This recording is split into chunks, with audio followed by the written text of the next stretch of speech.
Hi friends, welcome to Aqsa kitchen recipes. இன்றைக்கி இந்த வீடியோவில் ரொம்ப சிம்பிளாக செய்யக்கூடிய ஒரு ஈஸியான வெரைட்டி ரைஸ் ரெசிபி எப்படி செய்யத்தான் பார்க்க போகிறோம். ஒரு தடவை செஞ்சு கொடுத்தீங்கன்னா போதும், இனி அடிக்கடி செய்ய சொல்லி கேட்பாங்க. அந்த அளவுக்கு நல்லா சூப்பராக அருமையாக இருக்கும். நீங்களும் மதிய லஞ்ச் பாக்ஸுக்கு இது மாதிரி புதுசாக ட்ரை பண்ணி பாருங்கள். இப்போ இதை செய்யறதுக்கு ஒரு மிக்சிங் பவுலில் 1 கப் அளவுக்கு பாஸ்மதி ரைஸ் சேர்த்துட்டு கூடவே தேவையான அளவு தண்ணீர் விட்டு நல்லா ஒரு முறை அலசி வடிய விட்டுட்டு முழுகிற அளவுக்கு தண்ணீர் ஊற்றி ஒரு 20 நிமிஷம் அப்படியே ஊற விட்டுடுங்க. அரிசி ஊறின பிறகு செஞ்சிங்கன்னா தான் நல்லாயிருக்கும். இதே நீங்கள் சாப்பாட்டு அரிசிலையும் செய்யலாம். அதுக்கேற்ற மாதிரி தண்ணீர் அளவுக்கு சேர்த்துக்கங்க.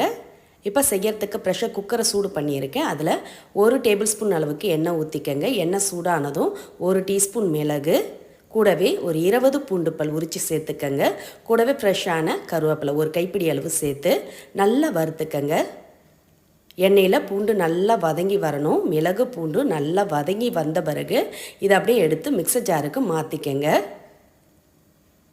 நல்லா ஆறின பிறகு மிக்சர் ஜாரில் மாற்றி லைட்டாக கொரகொரப்பாக அரைச்சி எடுத்துக்கங்க. ரொம்ப மைய பேஸ்ட்டாக அரைக்காமல் தண்ணீர்லாம் சேர்க்காமல் கொரகொரப்பாக அரைச்சி எடுத்துகிட்டு வந்துடுங்க.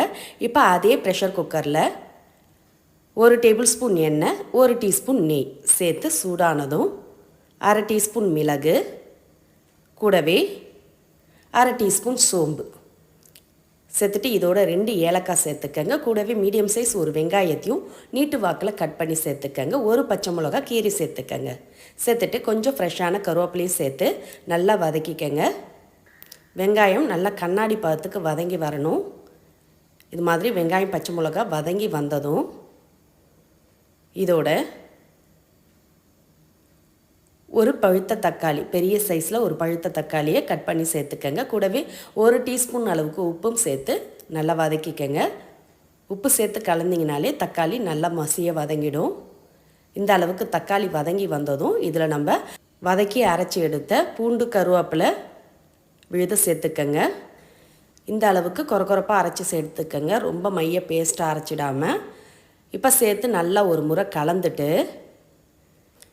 இதோட 1/4 டீஸ்பூன் மஞ்சத்தூள், 1/2 டீஸ்பூன் கரம் மசாலா பொடி சேர்த்துக்கங்க. சேர்த்து நல்லா ஒரு முறை கலந்துக்கங்க. கலந்த பிறகு இதில் தேவையான அளவு தண்ணீர் ஊற்றிக்கலாம். 1 கப் அளவுக்கு பாஸ்மதி ரைஸ் எடுத்தோம். அதே கப்பால் 1/2 கப் அளவுக்கு தண்ணீர் அளந்து ஊற்றிக்கங்க.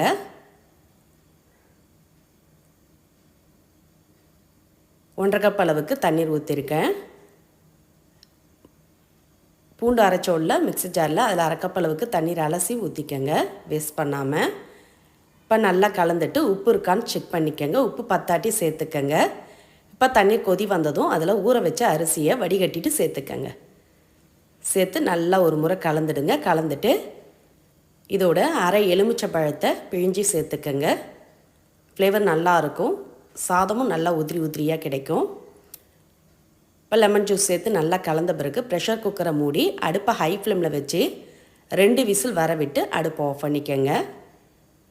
2 விசில் வர விட்டிங்கன்னா போதும். அதிலே வெந்து நல்ல மணமாக இருக்கும். இப்போ ப்ரெஷர் பூரா கம்ப்ளீட்டாக இறங்கினதும் ப்ரெஷர் குக்கரை திறந்துக்கங்க.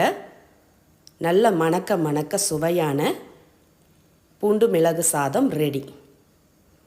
ரொம்ப சூப்பராக அருமையாக இருக்கும். இதோட ஃப்ரெஷ்ஷான கொத்தமல்லி இலைகள் கொஞ்சம் பொடியாக கட் பண்ணி தூவி கலந்துட்டு சுட சுட பரிமாறி பாருங்கள். இதுக்கு பெருசாக சைடிஷ்லாம் தேவையே இல்லை. வெறும் அப்பளம் இருந்தாலே போதும். அட்டகாசமாக இருக்கும். இதை நீங்கள் மதிய லஞ்சுக்கும் செஞ்சு கொடுக்கலாம். லஞ்ச் பாக்ஸ்லேயும் கொடுத்து விடலாம்.